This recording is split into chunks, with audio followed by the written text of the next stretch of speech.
We've done something like 300 video chats. That's the latest version. We've done a whole bunch of them in years before that, and this never gets old. This is fun.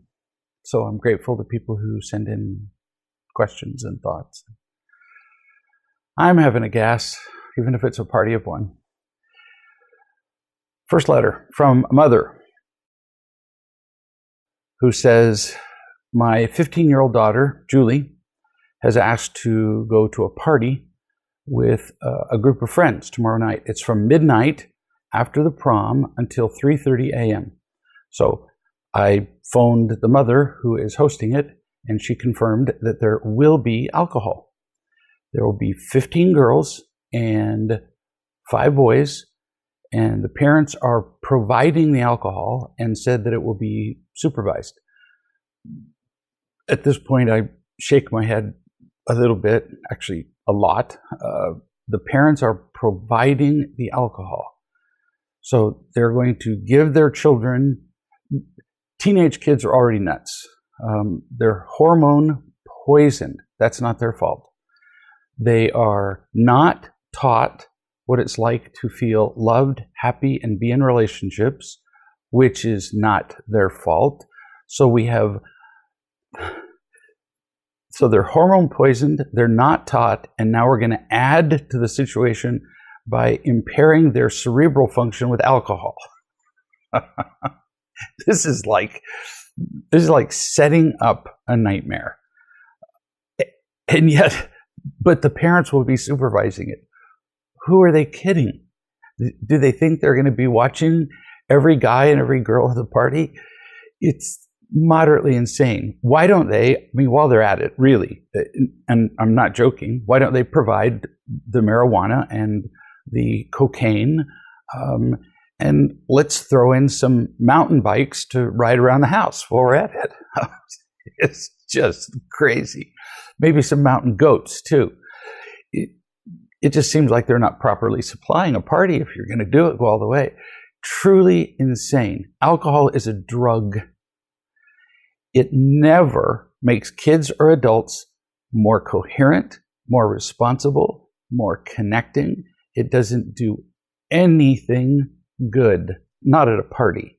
If I was going to operate on somebody in the wilderness and cut their arm off because it was trapped under a rock, yeah, I might make them drunk. But short of that, no. So she continues, I know that Julie's foundations do need to be tested sometimes, but this feels like putting her in the path of a gale force tornado. Or am I wrong? Yes and no, you're right. This is a lot for a kid to deal with.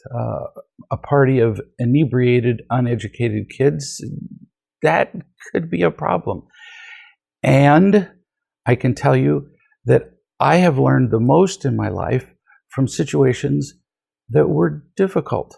So do most of us. Now, let me keep going, because you don't want to intentionally learn to be nimble on your feet while dodging traffic on the interstate. That's not a smart way to go.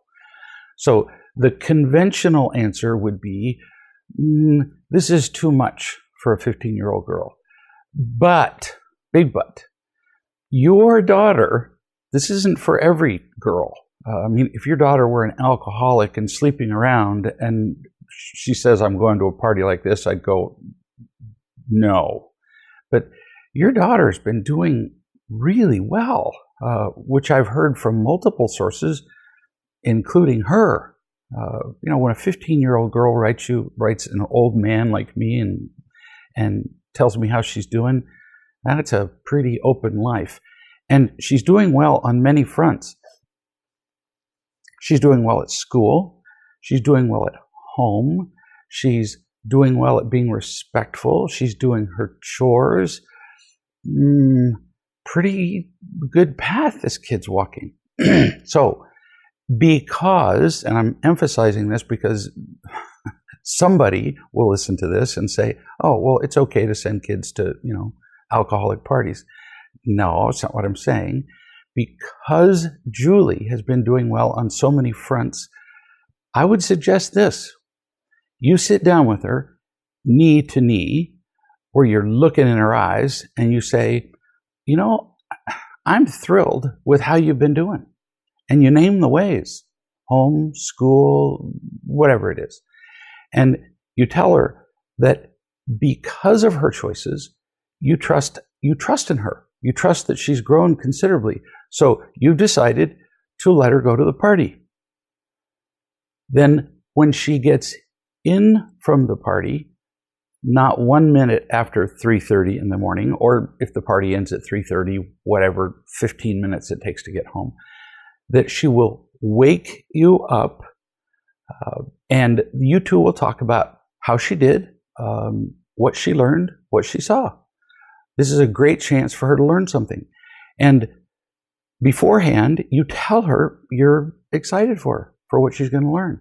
Tell her even to be observant at the party, not judgmental, observant, and watch how people behave. So it turns out that was the end of my response to her. The girl did go to the party, and she came home, and Mom initially actually wrote me and complained, well, why should I let her go to a party where I'm going to be woken up at 3:30? Excuse me? You used to get up at 3:30 in the morning to take care of her when she cried, when she was an infant. And here's a chance for you to learn live how your daughter's doing and to teach her and love her. Who cares what hour it is? So she went to the party. She observed, she came home and observed that, man, people are kind of crazy already.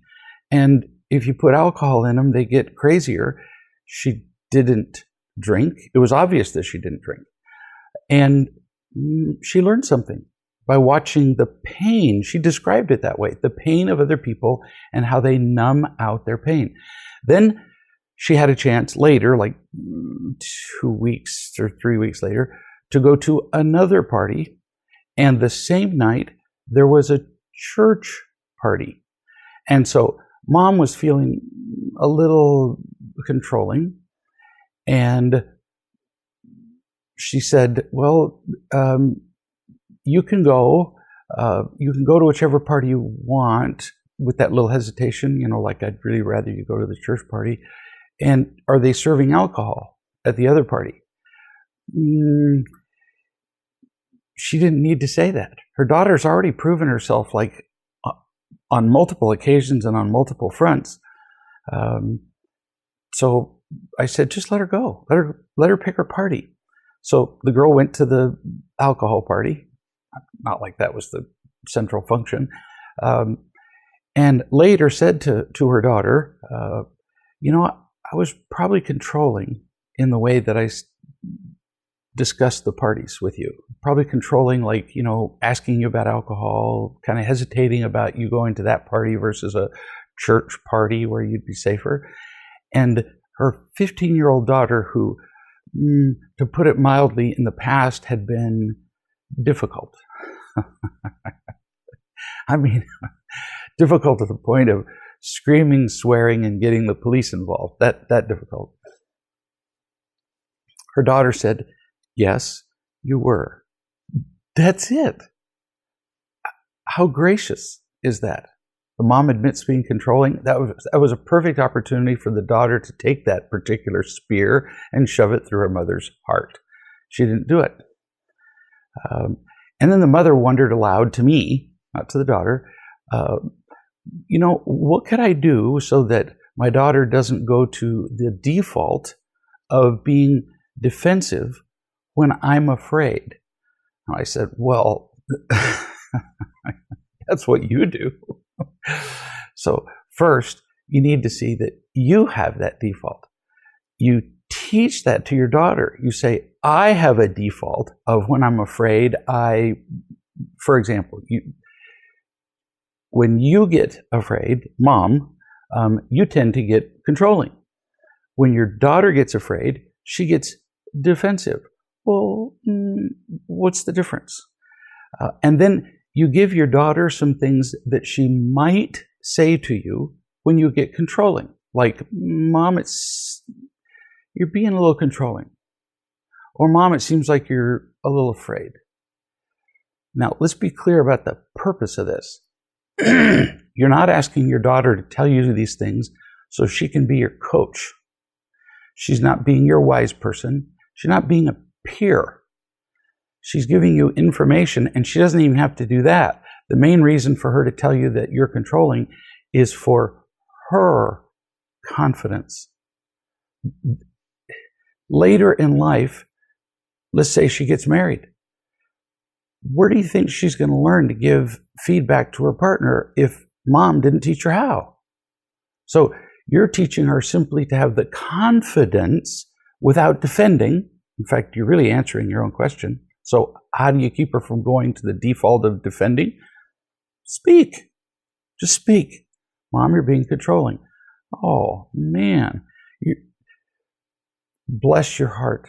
You are not only teaching your daughter incredible lessons, and have up to this point, but you keep being willing to learn how to teach her better.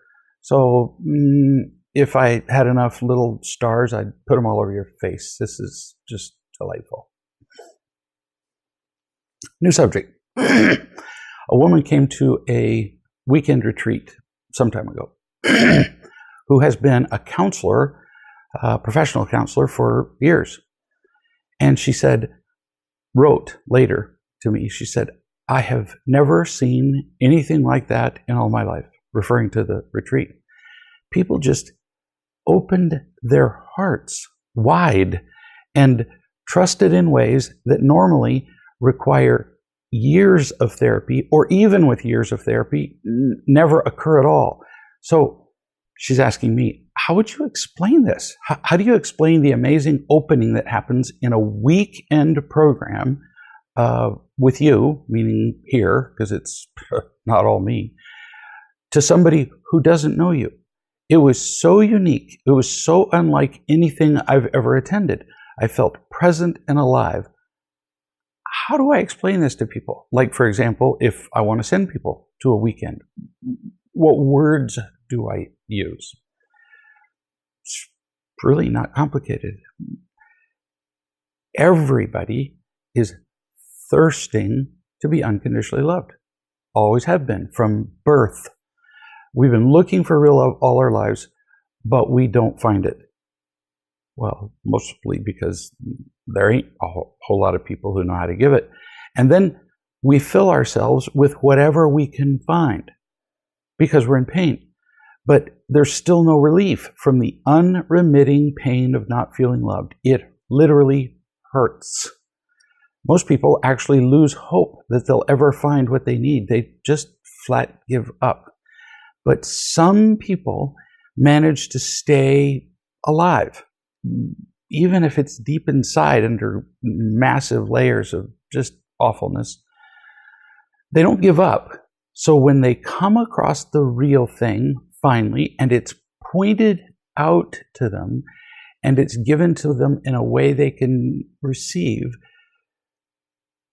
they take a chance. They open their hearts a little. They feel a little more, so they open a little more, and then, whoa, it's like opening their hearts to a fire hydrant, and they drink. It's not about me.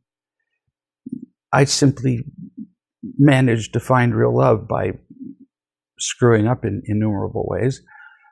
I managed to trust it, as we've talked about in these video chats many times. Find it, trust it, remember it, share it, and then I went a step further and wrote about it, is all. Then I kind of liked it. So I made it my life's mission to share it with anybody who could feel it. Some people do. And you happen to witness a room full of people who felt it, like crazy felt it. It was a riot, because I remember the weekend you attended. So they opened their hearts and trusted. And that's how you explain it to people, or in fewer words than that. Next subject. I got a call from a mother, and she said, my son lives with me, and he's going to school. His grandmother gave him a car. And now he wants to trade it in for a sports car. So what do I do? So Grandma thought that she was being sweet. I'll give my grandson a sports car. I mean, hello, if you want your grandson to like you, give him a sports car and a gun and some beer. But there are very few things worse than giving older kids something they didn't work for. Really, it cripples them. And I mean big things, not like a meal out. It tends to increase their sense of entitlement, which he proves because he now wants to trade it in for something more exciting. You see, he got some imitation love from the original car.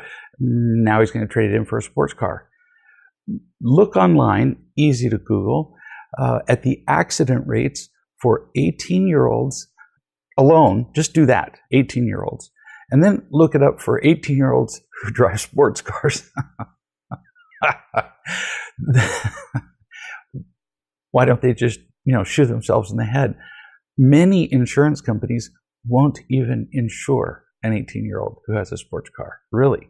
I mean, think about it. If anybody understands accident rates, who would it be? Car rental agencies. They know more about driving records than anybody on earth. And most of those won't rent any car, not a pedicab, to somebody until they're 25. So terrible driving records anyway.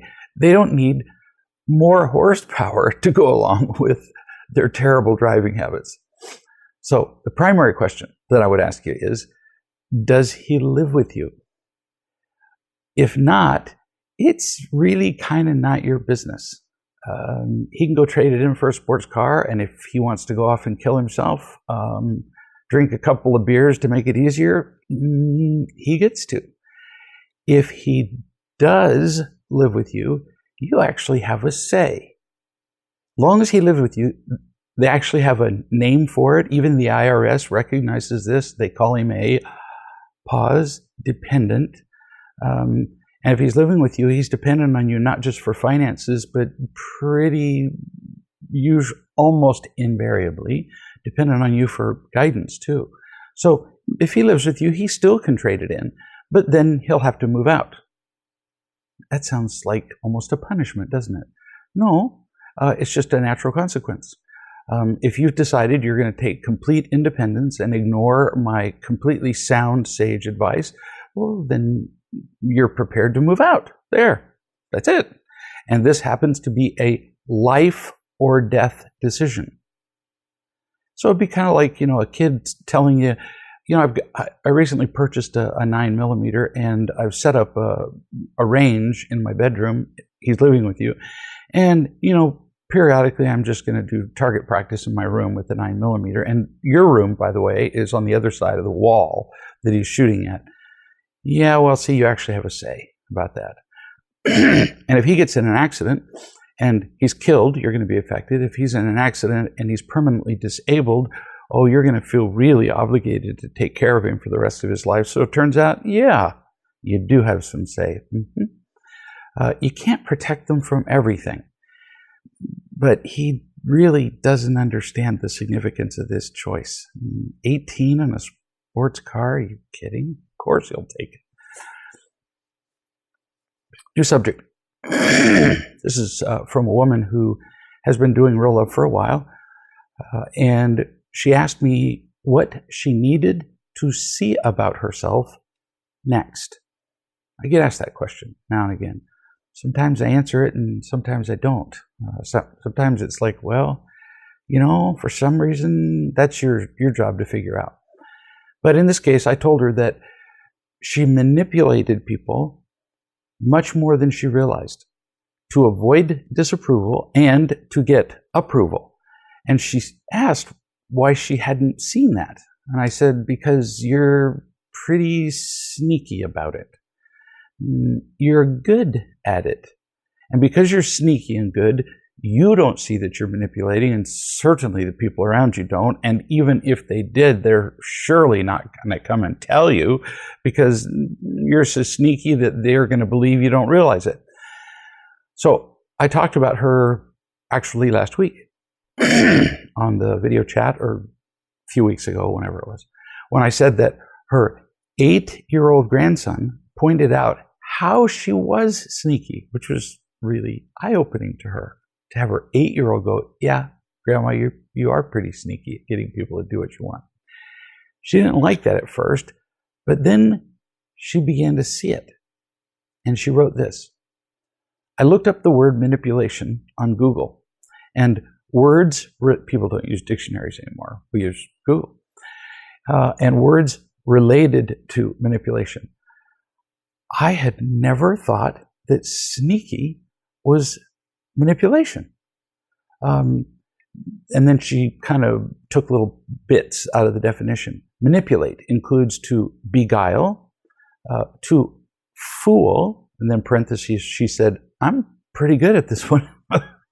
To bluff, to cheat, to deceive, to delude, to mislead, to hoodwink, to seduce, string along, trick.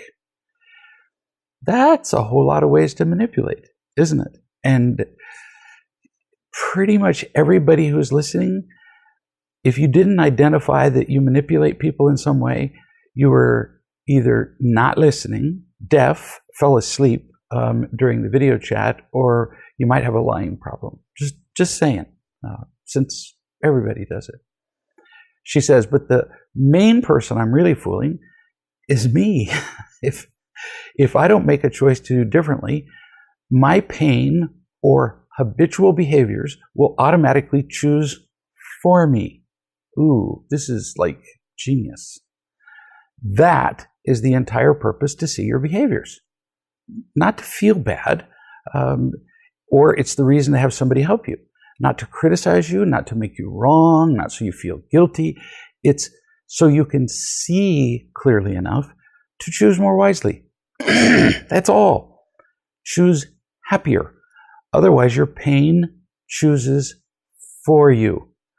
Well, who wants to get to the end of their life, or frankly, the middle of your life, and realize, I never make choices. I just let other people choose for me. Who would do that? That's just stupid. That'd be like volunteering to live in prison, where they tell you what time to eat breakfast and lunch and dinner and go to the bathroom and go to the exercise yard. Well, what's the difference between being in prison and letting pain make all your choices?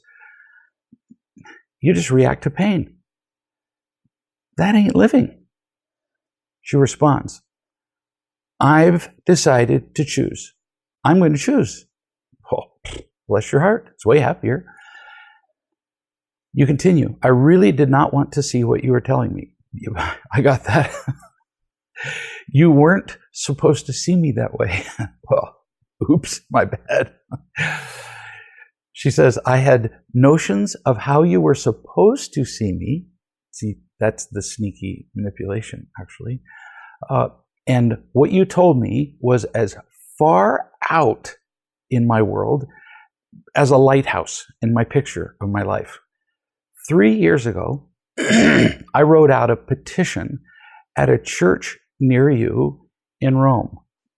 I had not known about this. It says, Lord, show me my blind spots. And then I refused to see them.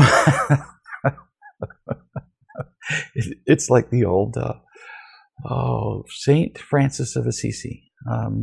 Lord, help me to be, it was either chaste or virtuous. I can't remember which, but I think chaste. Lord, help me to be chaste, but not yet. We all really like seeing ourselves as we believe we're supposed to be, not as we are. Why would that be?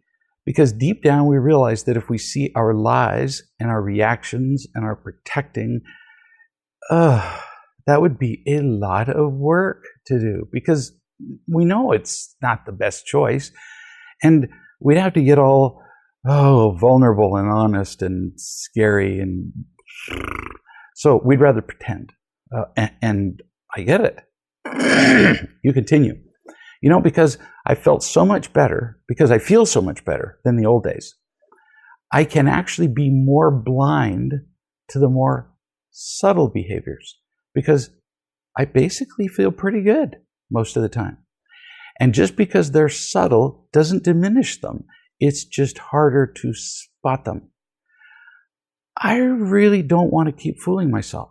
That has been one of my main tools to use. I learned it very young and became quite a master at it, really. Of course you did. Survival beats being beaten to death. And you are good at it. It's how you survived. Once you're in far less pain, as you have been for the past couple of years, you tend, along with, all humans, to call that happiness. Less pain is happy. That's pretty much the human condition. And it's tragic because then we get stuck in just treating pain. And then you kind of lose your motivation to look for more flaws. You just call less pain and doing better, you call that good enough. So you go, why do I need to grow? And so you stop looking for reasons to. You continue. What I've seen about myself in Rome, in the last time she was here, the last time and since, is really amazing. I manipulate more than I think. The good thing about it, though, is that I don't feel bad about it anymore. It just doesn't serve me. These are musical words. Right. Seeing what you do is just information. So you can decide whether you want to continue it or choose another way. If you feel bad about your manipulation or whatever dumb behavior, the world would teach us that's a good thing. If we make a mistake, we need to feel bad about it. In fact, much of the world teaches us we need to be sort of beaten about it. But if you feel bad about a thing excessively, you're going to hide it and to yourself. And now you're never going to face it and you'll never change it. You continue. And I remember that following the truth really is fun for me. I've seen that before. And I can now see when others that I talk to are manipulating. Yeah, I'll bet you can. It's kind of like, everywhere. And then you conclude the email by saying, I'm loving this. Things are changing in my head and in my heart. And then she wrote a second email. And she said, in my last email, I was actually manipulating you during the email, wasn't I? This is really good. Yes, you wanted me to think that you were doing better, and you wanted me to think well of you. Now, you really are doing better, but the sneaky hidden motivation was you wanted me to think better of you. And this is really subtle, but still true. Why would we do that? So that people would like us more. It's natural, no condemnation here, but it's a pretty dangerous slope and you're off into misery again. So, nice work, kid. And no, I don't like you better because you were a great manipulator. Just nice work. Here's somebody who writes and says, has anyone in real love compiled a list of things to do during the holiday season that support real love principles, especially activities that can be emphasized instead of gift giving? Our family is doing no gifts for the adults and minimal gifts for the kids for the very first time in generations. The answer to your question, I should do this actually more often, is go to the Master Index. If you're a member of the website, which you are if you're listening to this, look under Christmas, and you will see 2 different blogs that answer your question exactly. That's why the index is there. That's why all the blogs are there, is so that we can refer to them. And eventually I'm Well, actually, I'm in the process of transcribing all of the video chats. Oh my goodness. And I'm going to index those. Anybody want to volunteer to come and live here and do that, let me know. Gifts are expected at holiday seasons. Birthdays, Christmas, the worst holiday of all for every guy, at least in the United States, Valentine's Day. And apparently this disease, Valentine's Day, is spreading to other countries.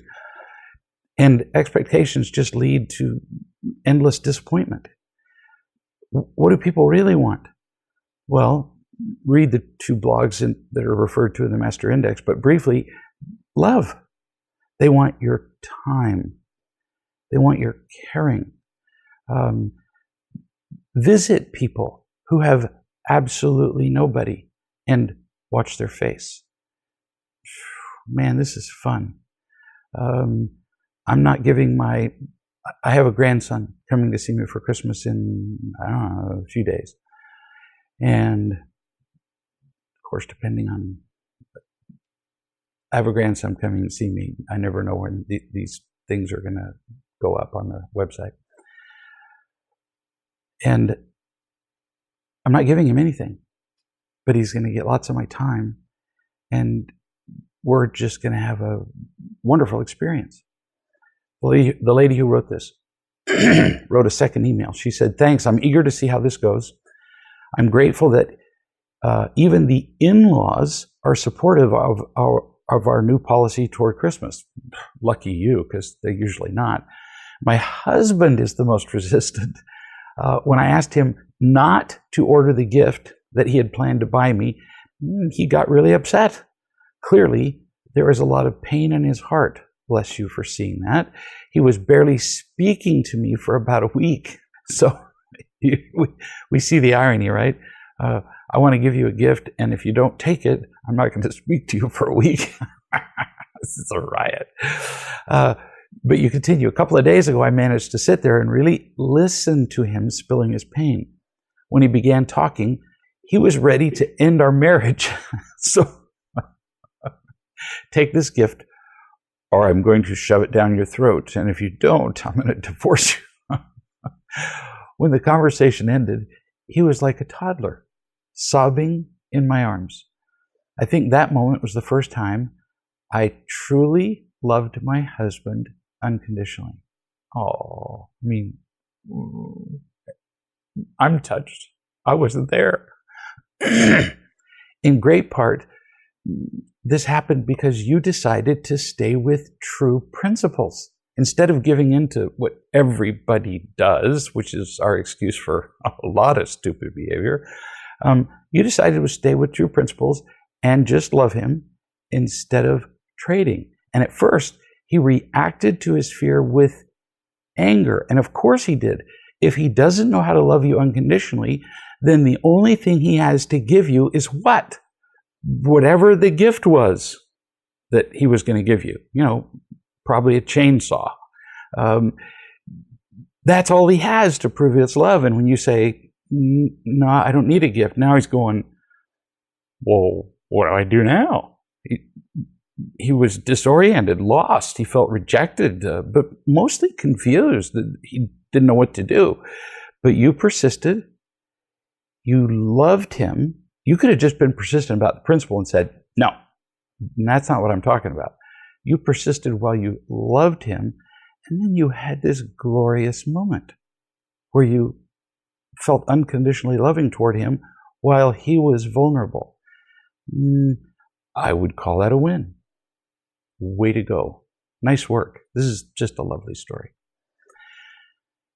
Here's somebody who says, I teach at a private school. My coworker teaches the youngest class, and she is in a way over her head. There were several Y's there. No matter how much I think, I have no clue how I would handle it if I were in her situation. It's a small class of 10, and 4 kids are a trouble group. Bullying, disobedient, disrespectful to the teacher. There's one boy in particular who's very rebellious. He laughs in the teacher's face, talks back. He's been sent to the principal's office. He's sat out in the hall a million times. He doesn't care. He influences a lot of other kids, this is common, to participate in similar behaviors. So how would you go about tackling a situation like this? We can't use a leash. We can't chain them to the wall in a school setting. How do you handle kids who are out of control? Obviously, loving would be the first step. But in the meantime, what kind of consequences in teaching are appropriate in a school setting? So, kids smell fear like animals. No kidding. Kids are watching your face, and although they couldn't articulate it, so how is Mrs. Jones doing? They couldn't write down, oh, well, she's empty and afraid, and I'm going to get a horse and just run over her with, horseshoes till she's dead. They couldn't write that out, but they can smell the fear. And as soon as they see a teacher who's afraid, oh man, it's like they own them. Every time a kid misbehaves, the thing that he wants most is some emotional reaction from the teacher. Really. Because any emotional reaction is interacting. And the kid feels alone. He feels alone at home. He feels alone in the world. Feels alone with his friends. And he'll do anything to connect. Really. And any reaction is better than the nothing he gets everywhere else. They've done studies that prove that a kid would rather be spanked than ignored. So the instant that your friend, the teacher, or any parent, this is about really parents. Teachers are really just surrogate parents. Anytime she gets the least bit upset, poof, he wins. It's just like rewarding him. So he does something disruptive, rude, whatever it is. She frowns. Oh, he just will be a seal, and she just threw him a fish. Well, that's how they train seals. Seals flap their little flippers together, and the trainer throws them a fish, and the seal's going, flap my flippers together, I get fish. Well, kids are even smarter. So they figure out pretty early on, I misbehave, I get attention. I seem actually vaguely to recall having learned this when I was in school. The solution requires real guts. No kidding. Real preparation. The teacher has to be utterly confident. Now, let me pause to tell you, you can't fake this. You can walk into class and say, I'm going to be confident. And you'll come across as a blustering fool, and you're going to get even worse behavior. Utter confidence comes from feeling loved. Then she can address the boy as a wounded child, but not until her wounded child is healed.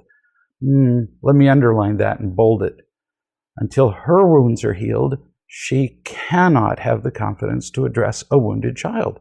Then she can involve him in activities as though he were not misbehaving. She just treats him like a person. So pay attention. All of his life so far, he's been misbehaving and gets a fish. He misbehaves, he gets a fish. So this woman, in her utter confidence, comes up to him and puts her arm around him. He's not misbehaving. And just hands him a fish. He misbehaves. She might hand him a fish, but he notices that she gives him a fish even when he's not misbehaving. And he notices that, and she doesn't have to do this physically. In some schools, they get all crazy about this. But he notices there's something in addition to the fish. Like she's smiling at him as opposed to being annoyed. She seems to like him. She's asking him questions in the class and values his opinion. Well, now he's confused. And when a kid is misbehaving, one of the fastest ways to get him to stop is to confuse them. you just change the pattern. And then you've got their attention. It's like, well, this is a new game. What are we doing? He's never had positive attention. And she doesn't know how to do that while somebody is acting out. So she, for example, in the meantime, she could do things like read the book Under the Bridge. You want to learn how to handle misbehaving kids? You want to learn how to be a teacher who comes from a place of power and confidence? Read Under the Bridge. Classic misbehaving kid and a teacher who changes everything. But in the meantime, till you've read that even, she can play games, for example, where she rigs the game for him to win. Now, that sounds dishonest and sneaky. It's not really.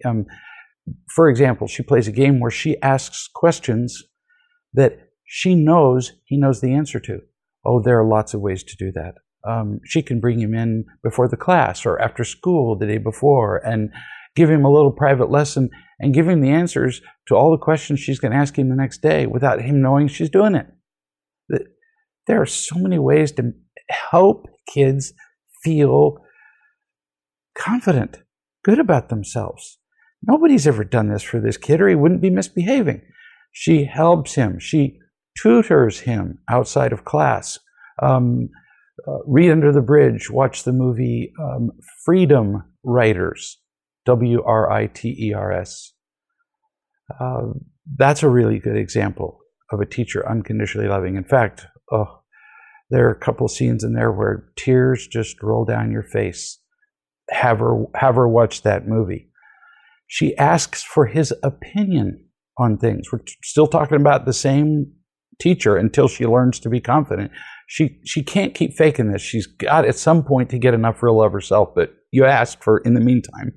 She asks for his opinion on things, and then even if his opinion is crazy, attention-getting, stupid, it's easy, Under the Bridge, to take a stupid answer and turn it into wisdom from his perspective. And the kid's going, wait a minute, I was trying to be stupid and you're telling me I'm wise? And you can do the same stuff with adults. It's just loving and teaching. But you can't do the loving part till you feel loved. If you do that, you can do the teaching part alone for moments, but you won't get away with it for long. It's very fun to love and teach kids. New subject. A woman writes and says, after Thanksgiving, somebody at work asked how my holiday was. And I said, it's mostly good. But some painful things did happen. And my coworker looked puzzled and afterward acted kind of awkward around me. So here's my question. The goal in real love is to be more genuine and more authentic. Well, how do I be authentic with people at work if they're going to then be awkward? With most people, you don't be authentic. I know, it sounds like, well, wait a minute. You're telling us to tell the truth, and now you're saying with most people you lie? No, what I'm saying is with most people you don't be your whole self. Why? Because most people can't handle genuine intimacy, which is what it is. They can't handle your pain or your fears, like you just said. Well, some painful things occurred. And they go, well, they don't know what to say to painful things. This is why guys get uncomfortable when women cry. Because you can't fix that with a hammer and a nail. She's crying. Oh my gosh, what do we do now? Get her a towel. Oh, she's still crying. 2 towels. They don't know what to do. And most people don't know what to do with an honest expression of your feelings. So being authentic with people, which sounds good, who can't understand you or love you, is both unkind and stupid. Now, why unkind? Well, because you're giving them an emotional burden they can't handle. So that's unkind. Why stupid? Because you're expecting something that isn't possible. Imagine me coming into a room, and I've done exactly this. And the first thing I see on a table is a softball. Over in the corner, I see a friend, like maybe one of my kids at Christmas, and somebody who's played ball all of his life, and he sees me out of the corner of his eye, but isn't really looking at me. And I pick up the balls, and I throw it right at his head. And he catches it, and then smiles at me. It actually creates a little moment of bonding between us. No kidding. And it's kind of flattering. But now I look in another corner, and there's a guy who's never used his body for anything more strenuous than hitting keys on a keyboard, which is not wrong, just never caught a ball. And I don't know him, and he's looking right at me. And I throw the ball at his head. He's either going to go over backward in his chair to avoid it, or he's going to get hit between the eyes. The moral: you don't throw a ball unless the other person can catch it. It's the same with emotional expressions. Don't throw them around unless the other person can catch them. Solution: throw out a piece of the ball. There'd be nothing wrong with me cutting out a little shred of leather and pitching it at somebody who's I'm not sure whether they can catch. Well, if they miss it, then a little piece of leather will bounce off their cheek and hit the ground, and they might be startled, but nobody dies, and they'll wonder what I did and probably pretend it didn't happen. So you throw out little bits and you see the reaction. You just watch them. You will find the people who can catch. You will find the people who can't. And now you know when to be authentic and when not to be. This isn't complicated, really. Fortunately. This is from a 14-year-old girl who is, I got sent this. It wasn't sent to me. Well, it was the 14-year-old girl didn't write to me. She wrote to the 15-year-old girl, and somebody else sent the interchange to me. So the 14-year-old is asking for coaching from a 15-year-old girl in real love, which alone is remarkable. Remember, this is the hormone-poisoned age. 14-year-old says, she is, by the way, the only teenager in her entire country who is practicing real love. That's pretty amazing and potentially isolating.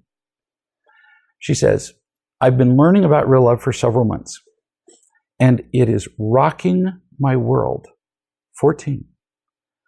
I've been trying to live the principles, she's killing me, and also to teach them to my best friend. So hang on to this. She's 14 and she's already doing what I say pretty much every video chat. She's finding the love, trusting it, remembering it, and already trying to share it with her friend. I'm finding it very, very hard to talk to my friend. I want to be loving to her, but sometimes, and then she says, well, maybe often, I just get irritated and argue with her. I also become a real love salesman and try to control her to learn real love. Are you getting this honesty? She gets irritated, she controls, and she's admitting it. How many adults can do this? She continues. So I wanted to ask you, she says to the 15-year-old, who of course is way more seasoned than the 14-year-old, how did you make friends who have absolutely no interest in real love?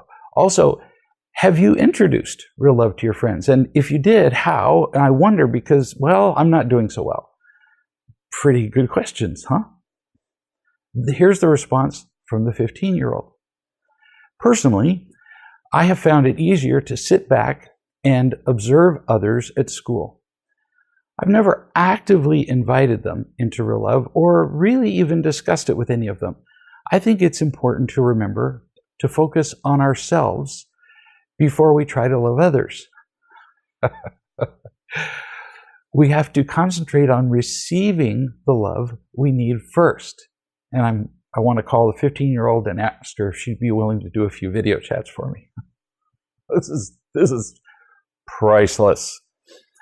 How smart is this? I have several adults who could use this lesson. The 14-year-old says, still with the 15-year-old, sorry.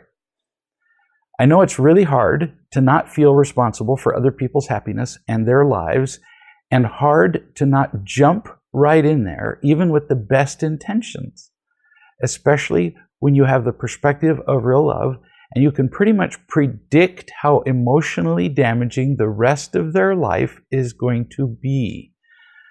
So I'm laughing hysterically when I read this the first time. This is so insightful. And she's already anticipating the 14-year-old's next question. The 15-year-old says, you'd be surprised at the negative effect when you try to get others to learn about real love without really feeling or knowing it yourself. My mother made that mistake when she first discovered real love because she instantly tried to teach it to us before she felt loved herself. And it only resulted in me feeling resentful about real love for years. And then she says, in parenthesis, 15, zero blame here. She had the best of intentions. Close parenthesis.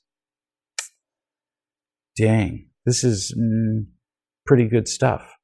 I did the same thing to my kids. Asked my children what their biggest impediment to learning real love was. Me. Because I was teaching it to them as I was learning it. We didn't have a parenting book to read. I didn't have a wise person to call. And so I am just as dumb as can be, teaching them the truth about how to live before I was living it. They were finding this a little hypocritical, oddly. This is a great kid who's talking. Now, 15-year-old. When you focus on yourself and getting the love you need, everything becomes so much easier. You just feel light, free, happy. All those times that you talked about getting angry or frustrated with your friends seems so much easier when you have this foundation and bubble of love surrounding you 24/7. This 15-year-old lives in a bubble of love. Now, how darling is that? She continues, so just let go of other people for a while. Focus on getting loved, and then practice being loving to the people around you. Remember, it's not your responsibility to teach others unless they ask, and you know that you can do it with zero anger or fear or expectations. Ooh, clever. How she says, focus on you, but if you're asked, and if you have no anger, fear, expectations, then maybe you can teach. She's good. She continues, she concludes, actually. Also, if you're loved and you're happier and you focus on being kind and understanding to people, they will notice a difference in you. And then they become more likely to ask you questions about how you got that way. Otherwise, you'll tap into, if you just teach them, you'll tap into their feelings of being controlled, like, at home, or forced into something like they felt when they were younger.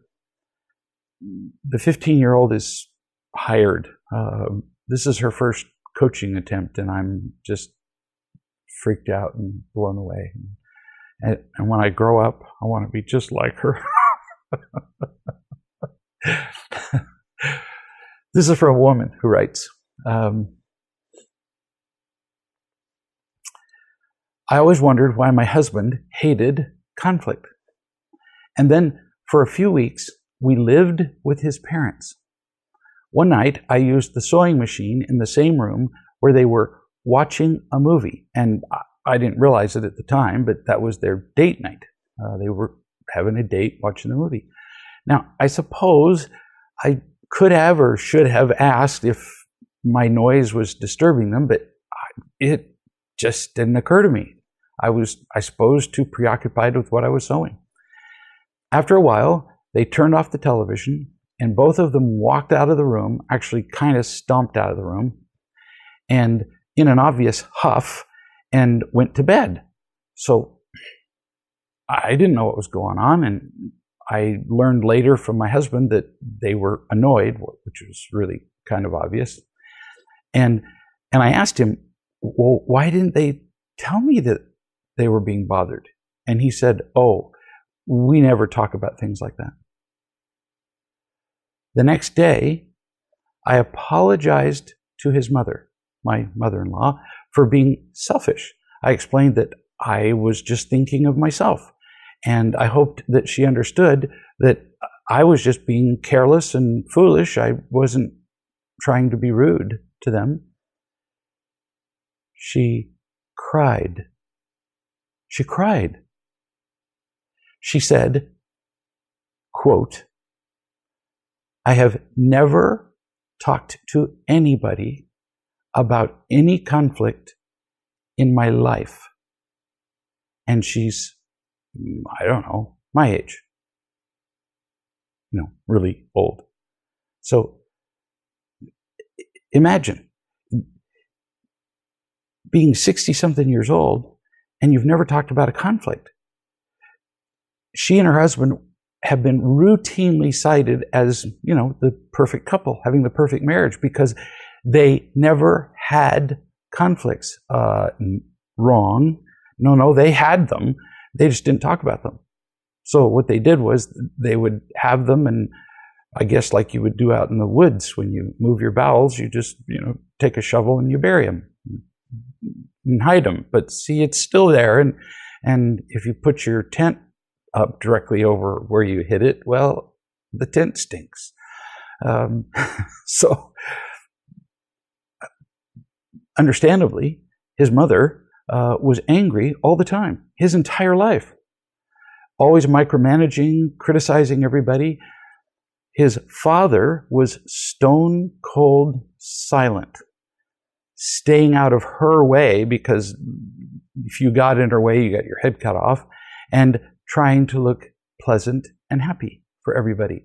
So the children learned, they learned to feel conflict, but they didn't learn what to do about it. So they learned nothing about relationships. And as a result, this woman and her husband have, had to learn some difficult lessons, like, really tough lessons. So it turns out that that this man, her husband, was crippled emotionally by, of all things, niceness. No kidding. How many times have you heard parents say, well, let's be nice? How many times have you heard people say that in social situations? Let's make nice. Let's be nice. Be nice to your sister. Not, well, how can we work this out? How can we have a relationship? How can we actually talk about things? How can we love and teach? How can we love? How can we understand? No, let's be nice, which means, where do we bury the poop in the woods? Does it really matter?